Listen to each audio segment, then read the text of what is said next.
হ্যাঁ, এই ওষুধগুলা ওনাকে খাওয়ান আর 1 মাস পরে দেখেন।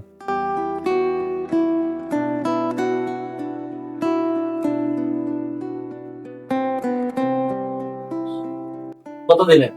স্যার 500 টাকা দিন। আপনি কি জানেন আমার ভিজিট কত?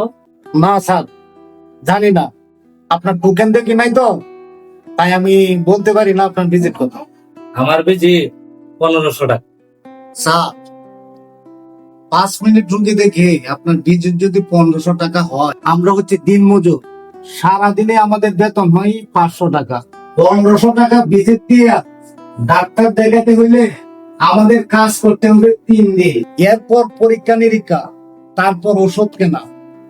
এত টাকা আমরা কোথায় পাবো? আপনারা যদি এভাবে আমাদের কাছ থেকে ভিজিট নেন, তাহলে তো আমাদের মতো দিনমজুর গরিবরা আপনাদের কাছে এসে চিকিৎসা করতে পারবে না, বিনা চিকিৎসায় মারা যাবে।